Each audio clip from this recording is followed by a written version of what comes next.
আমার সকল ইউটিউব বন্ধুদের স্বাগত জানিয়ে আমি মঞ্জুশ্রী নৌকোডুবি চ্যানেল থেকে আজকে কিছু কথা আপনাদের সঙ্গে শেয়ার করছি। সেই কথাগুলো হলো আমার নিজের লেখা স্বরচিত গল্প।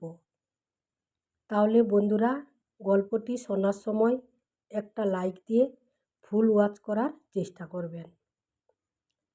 একটা মেয়ে অনেক স্বপ্ন থাকে, সে কিভাবে বড় হবে, কিভাবে সংসার জীবনে যাপন করবে, কিভাবে মা হবে, কিভাবে বৃদ্ধ বয়সে জীবনযাপন কাটাবে। কিন্তু সে জানে না তার ভবিষ্যতে কি তার জন্য অপেক্ষা করে আছে বা তার ভাগ্যে কি হবে। আমরা অনেক সময় বলি জীবনে কি পেলাম কি পেলাম না, কি পাই কি পাইনি। এই নিয়ে অনেকেই দ্বিধাদ্বন্দ্বের মধ্যে থাকেন। অনেকে অনেক টাকা পয়সা সব কিছু রোজগার করে দু হাত দিয়ে, কেউ চাকরি করে, কেউ ব্যবসা করে, যে যার মতো রুজি রোজগার করে। কিন্তু অনেক স্বপ্ন থাকে ছেলে বা মেয়ে। কিন্তু একটা মেয়ে যখন তার বাবার বাড়ি থেকে সে স্বামীর বাড়ি আসে, তার মনে অনেক আশা নিয়ে আসে যাতে তার স্বামী ভালো হবে, স্বামীর বাড়ির বাবা মা ভাই বোন সবাই ভালো হবে। সবাই কি ভালো হয় না? সবাই কি ভালো স্বামী পায় বা হাজব্যান্ড পায়? পায় না। অনেকে আবার আশার থেকেও আরও বেশি কিছু পায়।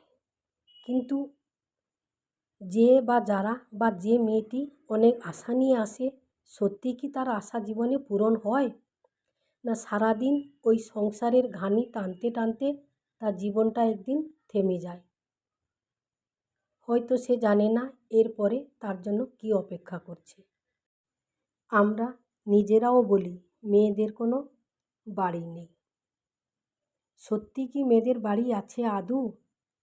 তাই আমার মনে হয় যে কোনো মেয়ে সংসার জীবনে পা বাড়ানোর আগে আপাতত কিছুটা পড়াশোনা করে নিজের পায়ে দাঁড়ানো উচিত।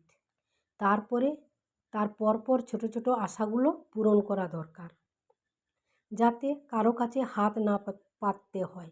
ওরা কেন এলেন এখানে? নিজের উপর নিজের যেন ঘৃণা না আসে। সবারই একটা নয় একটা মনের আশা থাকে, আমি ওই জিনিসটা নেব, ওইটা খাবো। যদি যারা রোজগার না করে তাদের হাতে যদি পয়সা না থাকে, তাহলে ওই আশা করাটা ব্যর্থ। তাহলে কি করতে হবে না, বিয়ের পর স্বামীর কাছে হাত পাততে হবে। যদি কারো স্বামী ভালো হয় তাহলে স্ত্রীর কথা মান্য করে বা তাকে সঙ্গে নিয়ে পথ চলা শুরু করে বা তাকে আদর যত্নে খুব যত্ন করে রাখে। কিন্তু সবার মন তো আর সমান নয়। তাই আমার মনে হয় মেয়েদেরকে পড়াশোনা করে নিজের পায়ে দাঁড়ানো আপাতত উচিত। পড়াশোনা করলে পড়াশোনার ভাগ কেউ নেবে না।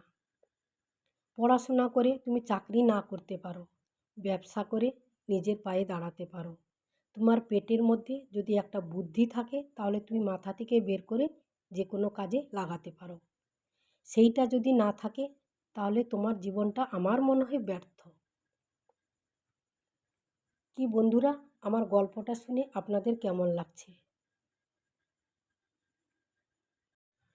আর একটা মেয়ে যখন বিয়ে করে শ্বশুর বাড়িতে আসে, তাদের সঙ্গে মানিয়ে নিতে আপাতত বছর 2-3 সময় লেগে যায়।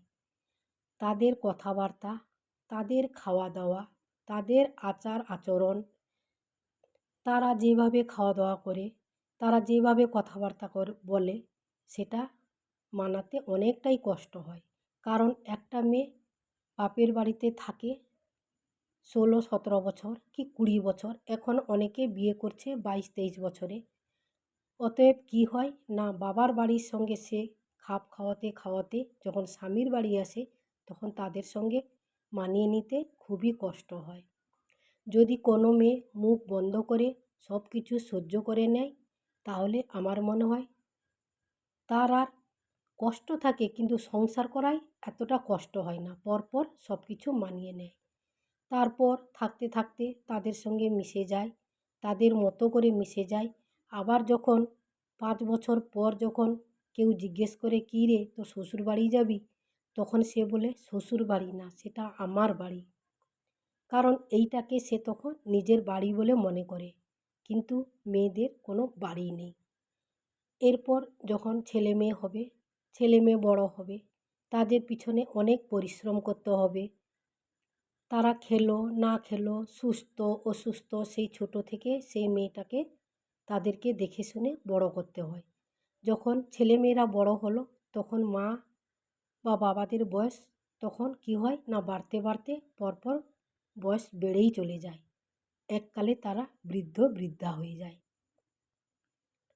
যখন ছেলের সংসারে মা বা বাবা থাকে, তখন জিজ্ঞেস করলে বলে, তোমার বাড়ি কোথায়? ওই তো আমার ছেলের বাড়ি, এইটাই হচ্ছে আমার বাড়ি। তাহলে মেয়েদের নিজের বাড়ি বলতে কিছুই নেই। এইভাবে প্রতিনিয়ত চলতে থাকে। তবে এখনকার মেয়ে কিন্তু সেটা মেনে নিতে পারে না, যে মেয়েদের আবার বাড়ি নেই। তখন তারা ভাবে, আমি রোজগার করব, অনেক পয়সা অর্জন করব, তাতে আমি বাড়ি বানাবো, ফ্ল্যাট বানাবো, আমি আমার নিজের মতো করে থাকবো। তারপর এখনকার মেয়েরা নিজেরাই পছন্দ করে ছেলেদের সঙ্গে বিয়ে করছে।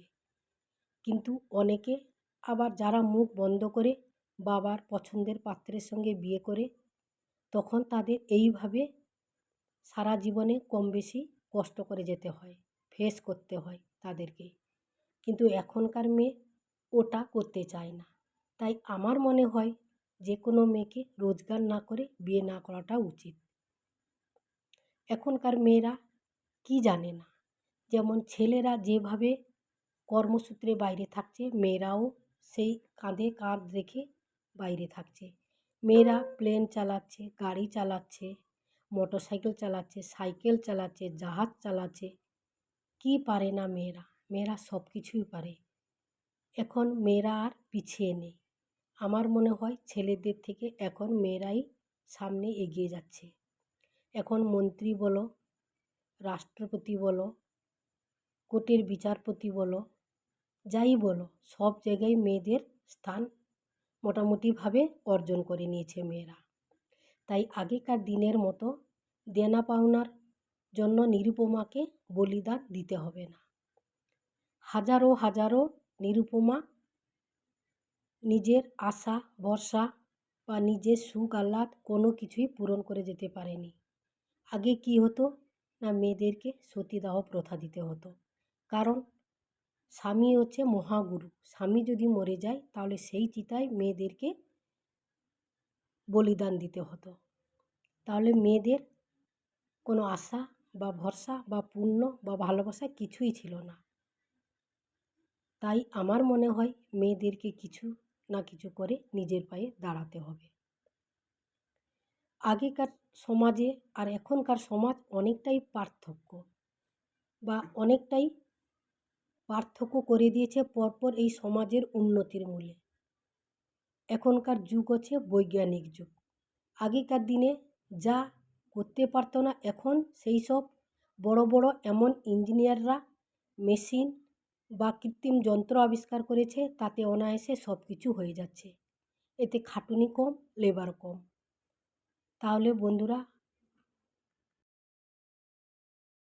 আজকে এই পর্যন্ত আপনাদের সঙ্গে শেয়ার করলাম। কেমন লাগলো অতি অবশ্যই কমেন্ট করে জানাবেন। আবারও আপনাদের সঙ্গে অন্য কোনো ভিডিওতে দেখা হচ্ছে। ততক্ষণে আপনারা ভালো থাকুন, সুস্থ থাকুন, সাবধানে থাকুন। Tata, bye bye.